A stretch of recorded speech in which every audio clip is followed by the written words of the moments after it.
Je m'appelle Mathias, médecin en chef au service des urgences d'un hôpital de taille moyenne. Depuis 10 ans, j'ai vu défiler toutes sortes de tragédies humaines, accidents, épidémies locales et même quelques situations catastrophiques. Mais ce jour-là, rien ne ressemblait à ce que nous avions déjà connu. Tout a commencé par des explosions au loin. C'était un grondement presque sourd qui s'est transformé en une série de détonations violentes. Les vitres de mon bureau ont vibré, puis un silence assourdissant a envahi l'hôpital, comme si le monde retenait son souffle. Peu après, les ambulances ont commencé à arriver. Les premiers patients étaient des blessés de l'explosion, des brûlures, des éclats de verre incrustés dans la peau, des fractures. Rien d'inhabituel dans un scénario d'urgence. Mais rapidement, d'autres blessés ont afflué, et ils étaient différents. Des morsures profondes et irrégulières maculaient leur corps. Les blessures n'avaient rien de normal. Les patients étaient agités, certains déliraient. L'un d'eux s'est levé brusquement de son brancard, grognant d'une manière animale, et a mordu une infirmière avant qu'on puisse l'immobiliser.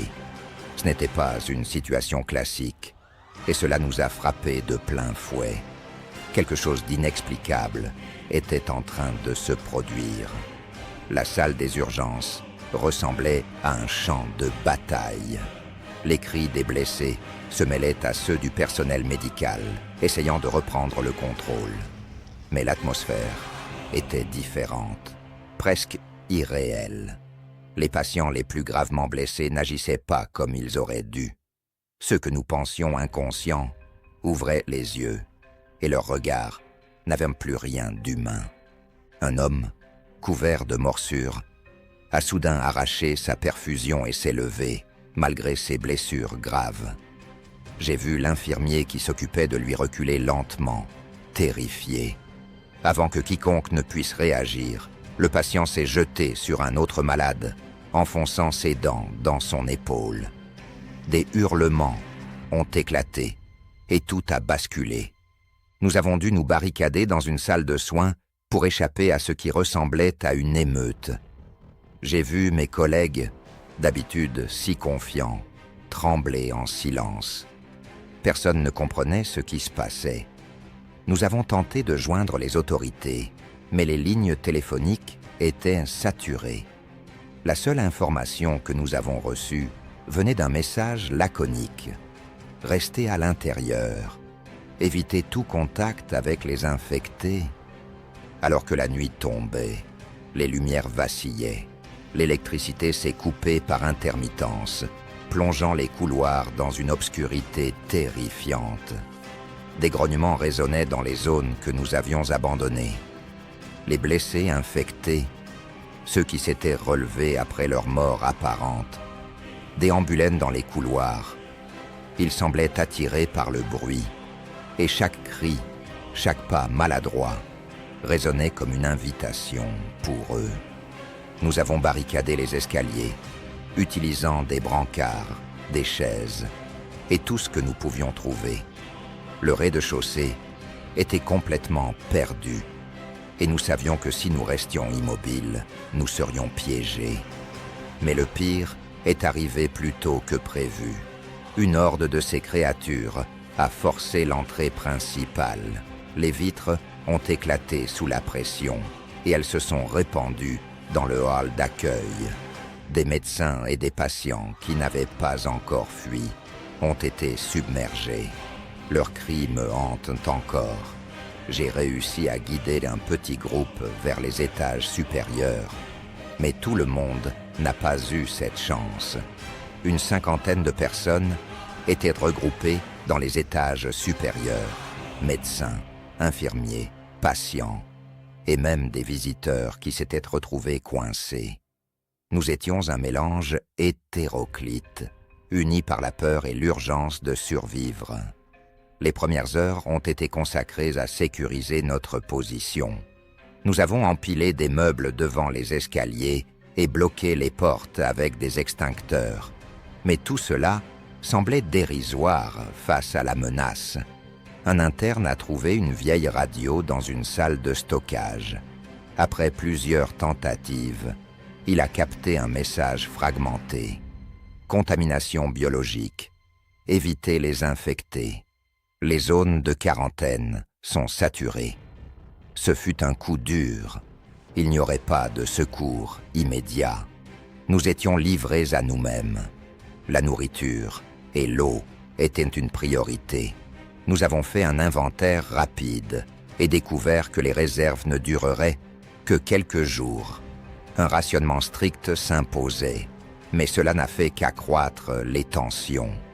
Certaines personnes refusaient de partager, d'autres tentaient de cacher des vivres. Les disputes ont commencé, menaçant l'équilibre précaire de notre groupe. L'une des règles que nous avions instaurées était de vérifier tous les survivants pour s'assurer qu'ils n'étaient pas mordus. Mais une patiente, par peur d'être rejetée, a caché sa blessure. En pleine nuit, elle s'est transformée. Ce qui devait être une nuit calme a viré au cauchemar. Elle a attaqué une infirmière et la panique s'est propagée comme un feu de forêt. Nous avons réussi à la neutraliser, mais pas avant qu'elle n'ait infecté 2 autres personnes. Cet événement a semé la méfiance parmi nous. Chacun regardait les autres avec suspicion, cherchant des signes d'infection. Cela a affaibli notre unité. Pendant que nous luttions pour survivre, des fragments d'informations ont commencé à émerger. L'interne Léonard, qui avait un cousin travaillant dans un laboratoire de recherche proche, a révélé des rumeurs inquiétantes. Il parlait d'un virus expérimental, conçu pour prolonger la vie après des blessures mortelles. Mais quelque chose aurait mal tourné, transformant les sujets en prédateurs insatiables. Ces révélations ont donné un visage à notre ennemi, mais elles n'ont fait qu'amplifier notre désespoir. Si ce virus était réellement en cause, cela signifiait que le problème ne se limitait pas à notre hôpital. C'était une menace mondiale. Un jour, nous avons aperçu un hélicoptère militaire au loin. Nous avons allumé des lampes torches pour attirer son attention, mais il ne s'est pas arrêté. Ce moment d'espoir brisé a réduit certains d'entre nous au bord de l'effondrement. Cependant, cela a aussi donné naissance à une nouvelle idée. Si l'armée patrouillait, il y avait peut-être un moyen de communiquer avec eux. Après avoir vu l'hélicoptère, notre groupe s'est divisé sur la marche à suivre. Certains pensaient qu'il fallait abandonner l'hôpital et tenter de trouver une zone sécurisée, tandis que d'autres, moi y compris, estimaient que quitter notre position fortifiée serait un suicide. Les rues grouillaient de zombies et les chances de traverser la ville étaient quasi nulles. Pour apaiser les tensions, nous avons décidé de tenter une nouvelle expédition vers le rez-de-chaussée pour récupérer tout ce qui pourrait nous être utile. Vivres, médicaments, outils. C'était risqué, mais nécessaire. Une petite équipe, composée de 3 membres volontaires, est descendue avec précaution. Leur mission était simple, fouiller les zones abandonnées et remonter avec ce qu'ils pourraient trouver. L'attente a été interminable. Les minutes se sont transformées en heures. Lorsque l'un des volontaires est revenu, seul, le visage couvert de sueur et de sang, il n'a pas eu besoin de parler. Ses yeux racontaient l'histoire. Ils étaient tombés dans une embuscade de zombies. Les 2 autres membres avaient été pris, et lui-même n'avait survécu qu'en abandonnant son sac rempli de provisions. Cette perte a encore affaibli notre morale. Cependant, nous savions qu'il fallait faire plus pour sécuriser l'hôpital. Une idée a émergé. Utiliser les cadavres des zombies que nous avions abattus pour créer une barrière olfactive. C'était risqué, mais cela pourrait peut-être les dissuader de s'approcher. nous avons commencé à collecter les corps et à les disposer dans les escaliers et près des entrées barricadées. L'odeur était insupportable, mais cela semblait fonctionner. Les zombies semblaient hésiter à franchir ces obstacles morbides. Cependant, ce plan s'est retourné contre nous. Une nuit, un incendie s'est déclaré dans les étages inférieurs, probablement déclenché par une étincelle accidentelle. Les flammes se sont rapidement propagées et la fumée toxique a envahi les couloirs. Nous avons dû fuir encore plus haut, abandonnant plusieurs salles importantes et perdant une partie de nos ressources. Pendant que nous luttions pour survivre, Léonard a continué de fouiller les documents laissés par les patients et a trouvé des dossiers intrigants. Ils contenaient des informations sur un programme expérimental gouvernemental appelé Reviviscence. Ce projet visait à prolonger artificiellement la vie en réactivant certaines zones du cerveau après la mort. Mais un effet secondaire, imprévu, avait transformé les cobayes en créatures violentes et incontrôlables. Cette découverte a déclenché une nouvelle vague de peur. Si ce virus avait été conçu en laboratoire, il n'y avait aucune garantie qu'il pourrait être contenu. Et nous étions désormais en plein cœur de son épidémie. Dans un tel environnement, la méfiance est inévitable. Un matin, nous avons découvert que des vivres avaient disparu. Une enquête rapide a révélé que l'un des survivants, un patient relativement jeune, avait volé des provisions pour tenter de s'échapper seul. Il avait utilisé une corde improvisée pour descendre par une fenêtre et avait emporté plusieurs bouteilles d'eau et des boîtes de conserve. Sa fuite a provoqué un tollé. Certains voulaient le suivre, espérant qu'il trouverait un moyen de s'en sortir. D'autres, furieux, voulaient lui imposer des sanctions s'il revenait. Pour ma part, je voyais son acte comme un avertissement. La pression était en train de détruire ce qui restait de notre humanité. La nuit suivante, les zombies ont tenté une nouvelle percée. Leurs grognements et leurs coups incessants contre nos barricades nous ont empêchés de dormir. Ils semblaient plus nombreux que jamais, attirés par le bruit de l'incendie qui avait laissé des parties de l'hôpital vulnérables. Nous avons passé des heures à repousser leurs assauts, utilisant des bâtons, des couteaux et même des chaises pour les maintenir à distance. Lorsque le silence est enfin revenu, nous avons constaté les dégâts. Les barricades étaient presque détruites et plusieurs survivants avaient été blessés. Nous savions que nous ne pourrions pas tenir une autre nuit comme celle-ci.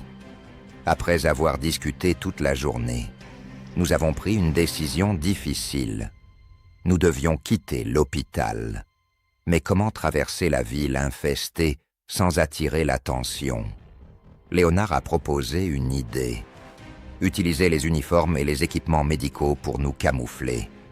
En imbibant nos vêtements de sang de zombies, nous espérions masquer notre odeur et passer inaperçus. Le plan semblait fou, mais nous n'avions pas d'autre choix. La nuit suivante, nous avons commencé à nous préparer. Chaque geste était empreint de tension. Nous savions que si notre camouflage échouait, nous serions condamnés. Sortir de l'hôpital a été un moment de terreur pure. Chaque pas semblait résonner dans le silence oppressant. Les zombies rôdaient, certains à quelques mètres seulement. Nous avons retenu notre souffle, avançant lentement pour ne pas attirer leur attention. À un moment donné, un enfant de notre groupe a trébuché et laissé échapper un cri. Immédiatement, plusieurs zombies se sont retournés dans notre direction. La panique s'est emparée de nous et nous avons couru aussi vite que possible. Certains n'ont pas réussi à suivre et ont été submergés. Notre destination était un ancien bunker militaire situé à la périphérie de la ville. Nous avions entendu parler de cet endroit par des rumeurs, mais personne ne savait s'il était encore opérationnel. Lorsque nous l'avons enfin atteint, épuisé et terrifié, nous avons découvert qu'il était abandonné. Le bunker contenait des provisions, mais elles étaient limitées. Il n'y avait aucun signe de vie, mais des traces indiquaient qu'il avait été utilisé récemment. Des inscriptions griffonnées sur les murs semblaient raconter l'histoire d'un précédent groupe de survivants, mais elles s'arrêtaient brusquement. Alors que nous organisions notre survie dans le bunker, un message radio capté par Léonard a ravivé notre espoir. Une zone sécurisée était mentionnée, située à une dizaine de kilomètres. Mais le chemin pour y parvenir serait semé d'embûches. Certains voulaient rester dans le bunker, estimant qu'il offrait une sécurité relative. D'autres, moi compris, pensaient que nous devions tenter notre chance. La perspective d'un lieu sûr, même incertaine, était trop tentante pour être ignorée.